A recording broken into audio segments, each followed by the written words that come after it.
Hi everyone, welcome back to my channel UPSC is Easy. This is the last video on chapter number 15 of our spectrum, that is Emergence of Gandhi.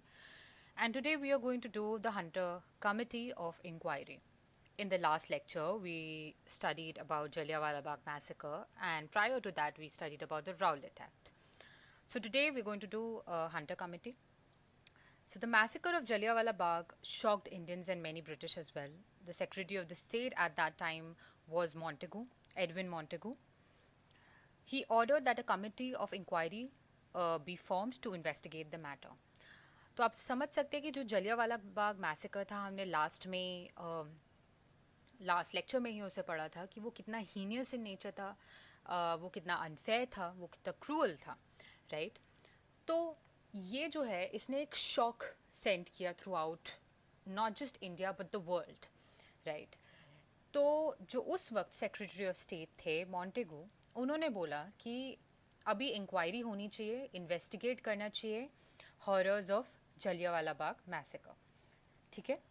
तो जो committee बनाई गई उसे नाम दिया गया disorders inquiry committee. Disorders inquiry committee, या फिर आप इसे बोल सकते हैं हंटर कमेटी या कमीशन, और इसे बनाया गया था अक्टूबर 14, 1919 में। तो आपको पता है जलियांवाला बाग मैसेकर अप्रैल में हुआ था, उसके बाद ये जो कमेटी बनाई गई ये अक्टूबर में बनाई गई, राइट? इसके जो चेयरमैन थे उनका नाम था लॉर्ड विलियम हंटर।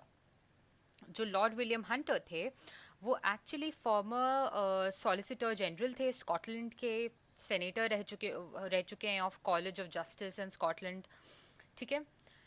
अगर आपको पर्पस पूछा जाए कि इस कमेटी का पर्पस क्या था, आपको मैंने जलियांवाला बाग स्पेसिफिकली बताया है, लेकिन आंसर है टू इन्वेस्टिगेट डिस्टर्बेंसेस इन बॉम्बे, दिल्ली, पंजाब, तीनों के बारे में आपको लिखना है कि जो रीसेंट डिस्टर्बेंसेस हुए थे इन बॉम्बे, दिल्ली एंड पंजाब, उन तीनों के को इन्वेस्टिगेट करने के लिए purpose, cause and measures to cope with them, इन तीनों को जानने के लिए ये इंक्वायरी जो कमेटी है उसे बैठाया गया था ऑब्वियसली, और जिसके चेयरमैन जो है वो थे लॉर्ड विलियम हंटर, ओके? इस कमेटी में 3 इंडियंस थे। तीनों इंडियंस के नाम आपको याद रखने हैं, very very important for your prelims. अभी तक मुझे नहीं पता पूछा गया है कि नहीं, बट अब पूछा जा सकता है। तो सर चिमनलाल हरीलाल सेतलवाद जी, सर चिमनलाल हरीलाल सेतलवाद जी, जो कि वीसी थे बॉम्बे यूनिवर्सिटी के, पंडित जगत नारायण जी, सरदार साहिबजादा सुल्तान अहमद खान जी।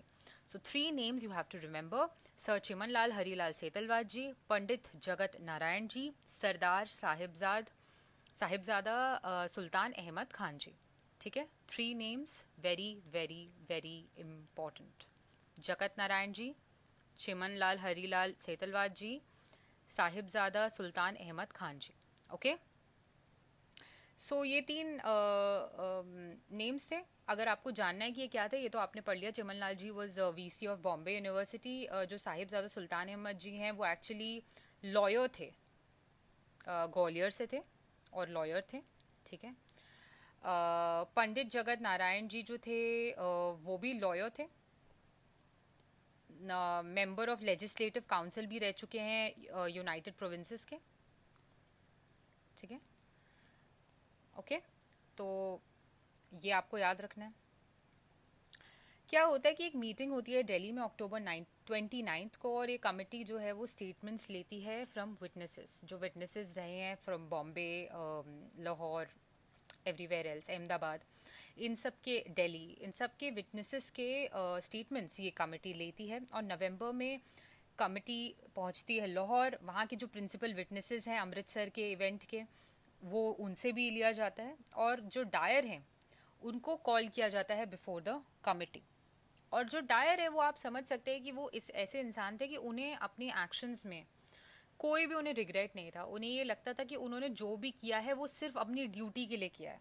तो अनआर्म्ड जो एक गैदरिंग है जहाँ का एग्जिट पॉइंट एक ही है, जहाँ पे चिल्ड्रन, विमेन, मैन सब है, इनोसेंट है, उनका एक पॉइंट ऑफ एग्जिट, जो ओनली पॉइंट ऑफ एग्जिट है, उसे बंद करके उन पे फायर करना उन्हें अपनी ड्यूटी लग रहा था उस वक्त।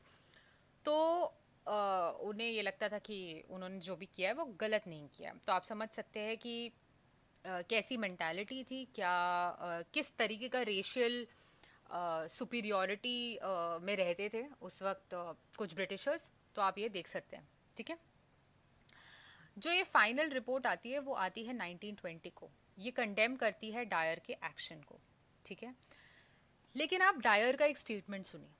डायर का एक स्टेटमेंट होता है कि I think it is quite possible that I could have disperse the crowd without firing, but they would have come back again and laughed and I would have made what I consider a fool of my self.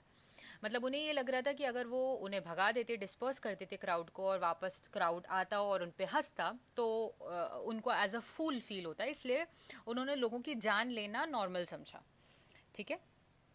So Dyer also ये बोलते हैं, ये claim करते हैं कि उनका जो action था वो टेरर इंड्यूस करने के लिए था। जो रिबेल्स हैं पंजाब में, उनके दिल में टेरर इंड्यूस करने के लिए उन्होंने ये सब किया था, ठीक है। तो इससे जो ये डायर का स्टेटमेंट था, उससे रेशियल टेंशन जो है वो ऑफ कोर्स इंक्रीज हुई। जो कमेटी के मेंबर थे उनमें भी इंक्रीज हुई। यूनानिमसली जब ये फाइनल रिपोर्ट आती है 1920 में, तो डायर के एक्शन को यूनानिमसली ये कमेटी कंडेम करती है, ठीक है।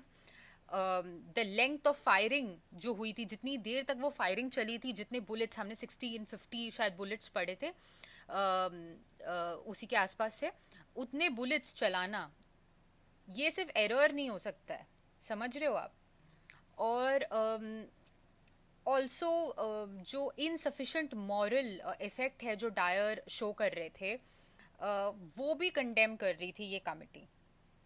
ये माना गया कि डायर ने ओवरस्टेप किया है अपनी अथॉरिटी को, ठीक है। और कोई भी ऐसी कॉन्स्पिरेसी नहीं थी फ्रॉम, मतलब ऐसी कोई कॉन्स्पिरेसी मिली नहीं थी फ्रॉम इंडियंस की वो ओवरथ्रो करना चाह रहे थे ब्रिटिश रूल इन पंजाब, ठीक है। ऐसा कुछ भी नहीं था। उसके बाद भी जाके डायर ने फायरिंग की, ठीक है।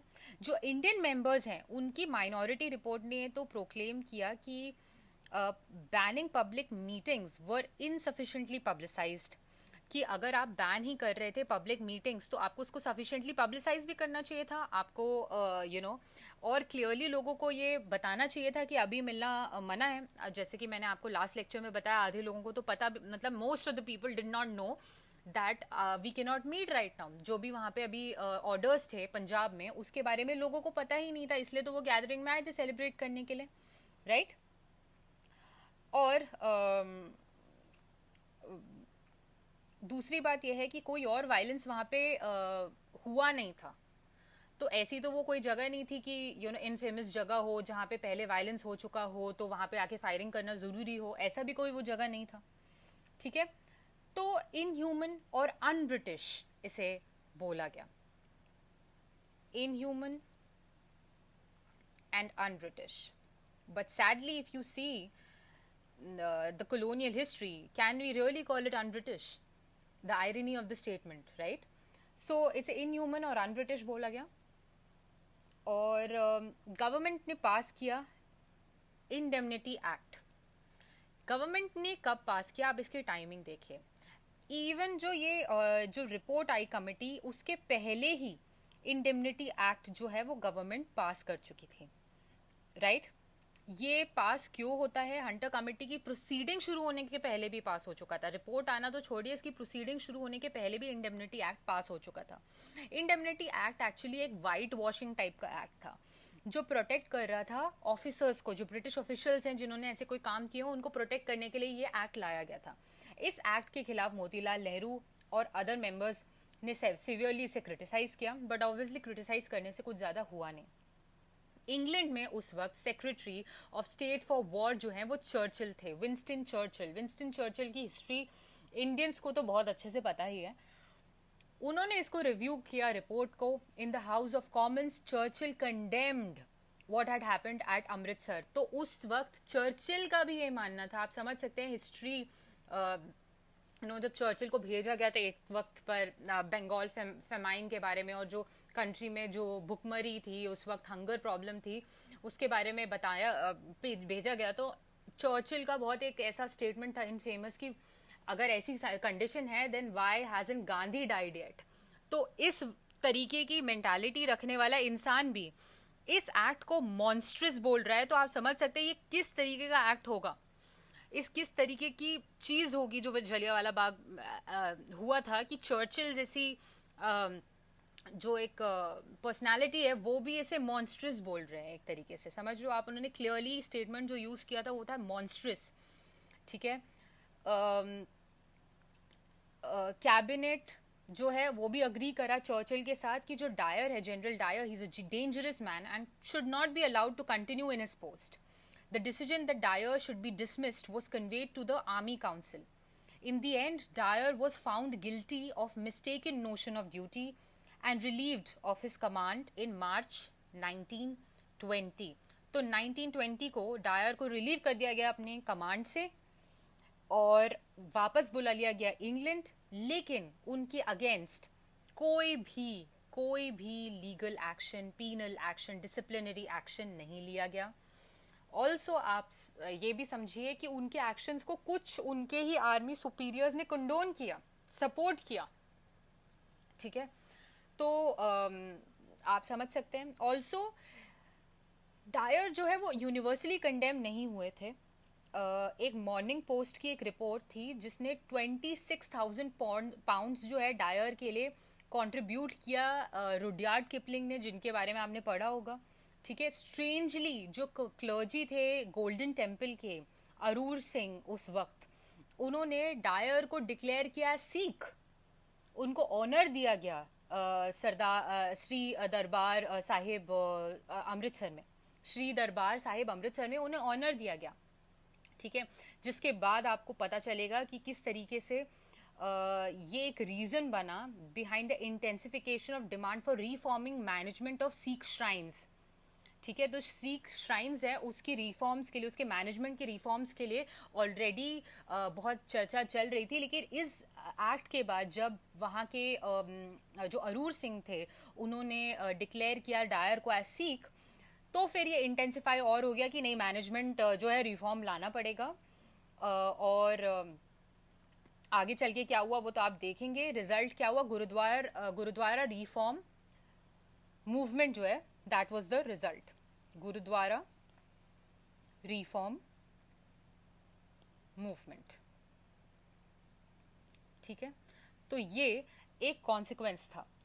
कांग्रेस का व्यू इसमें क्या है? कांग्रेस तो ऑब्वियसली अपना नॉन ऑफिशियल कमेटी उन्होंने बनाई. मोतीलाल नेहरू थे उसमें, सीआर दास थे उसमें, अब्बास त्याबजी थे उसमें, जयकार जी थे उसमें, गांधी जी थे उसमें, ठीक है. Motilal Nehru, C R Das, Abbas Tyabji and Jayakar and Gandhi. उन्होंने पुट फॉरवर्ड किया, उन्होंने क्रिटिसाइज किया डायर के इनह्यूमन एक्ट को, और ये भी बोला कि कोई जस्टिफिकेशन नहीं है for introduction of martial law in Punjab. So that's it for today. ये था हंटर कमेटी की रिपोर्ट. जलियांवाला बाग इंसिडेंट और राउलेट हत्याकांड पढ़ चुके हैं. And with this we complete with this chapter. Next chapter we will start tomorrow, I guess, and it will be non-cooperation movement और खिलाफत आंदोलन.